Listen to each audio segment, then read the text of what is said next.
Thailand Selatan benar-benar diperlakukan seperti di Filipina. Nah, itu. Dibantai, diburu. Itu.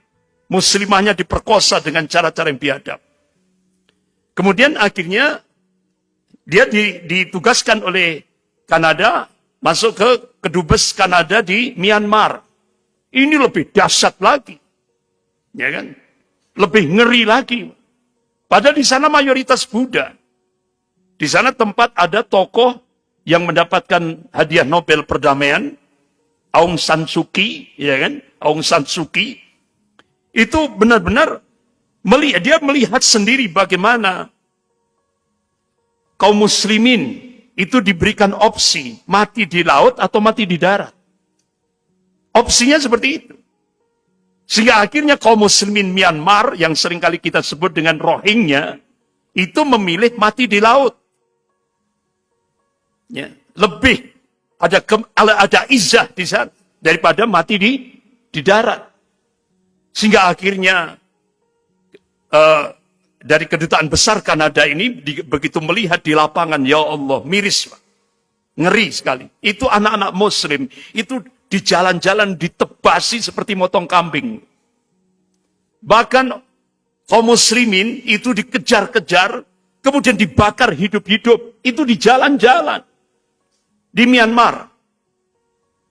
Kaum wanitanya diperkosa dengan cara-cara yang biadab.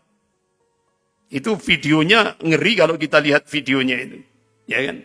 Ini dikejar-kejar oleh biksu-biksu Buddha. Nah, begitu beliau dipindah ke Indonesia, beliau benar-benar terhentak. Indonesia mayoritas muslim. Tapi kenapa? Ini yang menjadi pertanyaan kepada saya ketika di balai kota, di ruangan lobi di balai kota Batu. Indonesia mayoritas muslim. Loh, kenapa minoritas muslim, minoritas non-muslim, kalangan Katolik, Kristen, Hindu, Buddha dan sebagainya aman, hidup nyaman? Ya kan? Akhirnya jawaban saya pendek sekali. Ya, Anda terlambat. Gitu. Anda terlambat. Ini sudah jadi kamus dunia. Ya, ini sudah jadi kamus dunia. Di mana-mana, kalau ada sebuah negara, umat Islam minoritas, nasibnya tragis. Seperti yang Anda sampaikan tadi. Di Filipina, di Thailand, di Myanmar. Tapi kalau ada sebuah negara di situ mayoritas Muslim, pasti umat non-Muslim akan aman, tenang. Kenapa? Islam itu rahmatan lil alamin. Nah, itu. Jadi, jangan ngajari umat Islam toleransi, jangan. Karena itu sudah jadi budaya toleransi. Nah, itu. Jadi aneh kalau di Indonesia ada disebut Islam toleran itu, intoleran itu benar-benar menyakitkan umat Islam di Indonesia. Karena seluruh dunia ini yang paling toleran ada di Indonesia. Jadi di seluruh dunia ini. Kemudian balik ke Natalis Piquet. Tapi akhirnya karena memang waktunya sudah mau khutbah Jum'ah, akhirnya saya hentikan dan batin saya mudah-mudahan dia dapat, karena dia bengong Pak melihat itu. Akhirnya mudah-mudahan dapat hidayah, dia masuk Islam mudah-mudahan. Ini dari kedutaan Kanada untuk Indonesia. Jadi alhamdulillah pernah saya diundang oleh beliau untuk menyampaikan masalah-masalah tentang intoleransi ini. Kembali ke pernyataan Natalis Piquet. Tidak ada Islam radikal. Tidak ada. Ya, tidak ada Islam radikal. Tidak ada Islam teroris, kata beliau.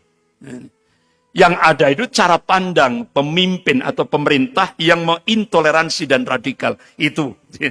Jadi ini, istilah orang Jawa, mak jelep ini. Pak. Ya kan? Jadi dibalik. Gitu. Ya. Nah, itu.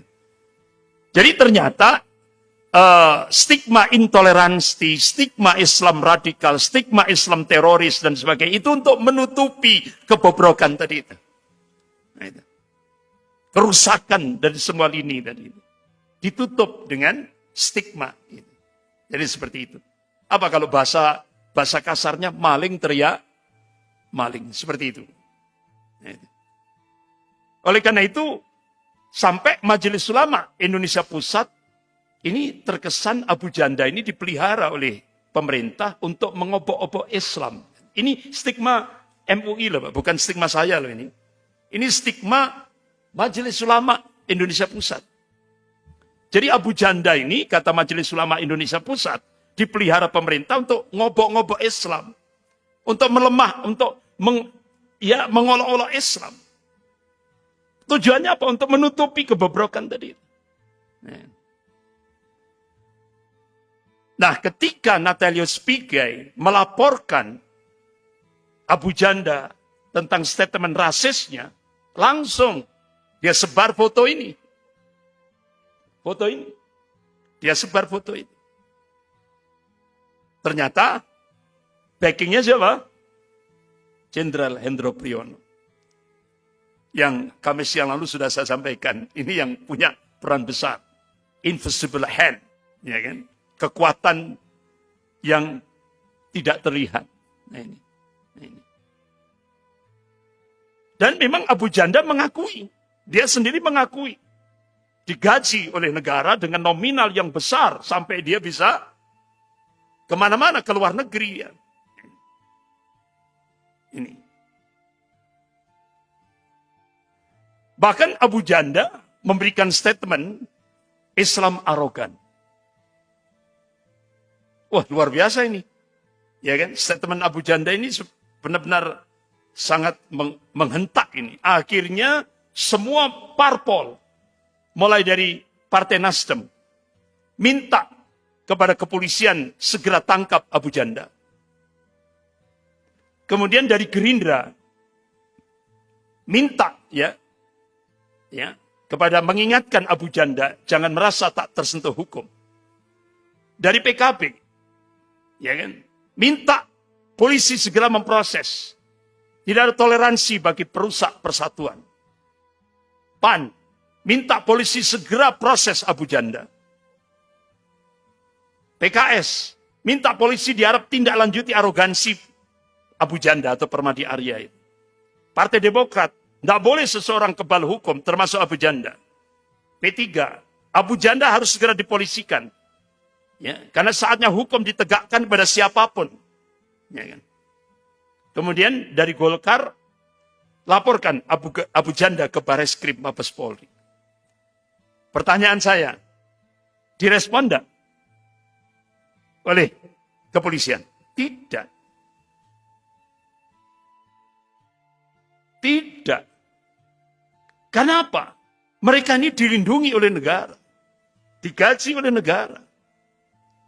Jadi ini kebalikan, kalau masa Orde Baru dulu, musuh Pancasila itu adalah PKI dan penista agama. Itu musuh Pancasila. Nah, start 2014 sampai sekarang, musuh Pancasila itu agama. Kemudian penista agama apa? Kalau penista agama dilindungi oleh negara, digaji oleh negara dari APBN. Ini Pak, sekarang. Umat Islam harus melek politik. Pak. Jangan buta politik.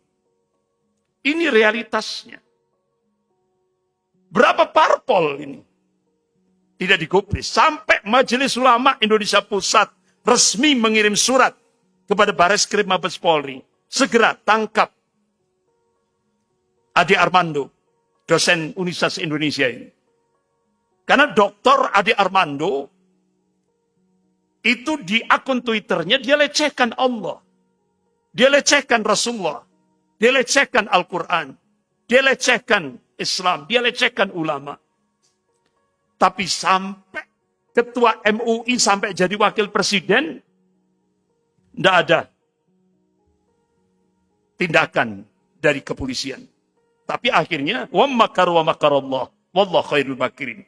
Mereka membuat makar, tapi Allah membalas makar mereka dan Allah sebaik-baik membuat makar. Akhirnya Allah punya cara sendiri untuk memperhinakan orang munafik ini, yaitu Dr. Ade Armando. Padahal Dr. Ade Armando itu orang Minang, Sumatera Barat, Muslim, doktor, dosen Universitas Indonesia.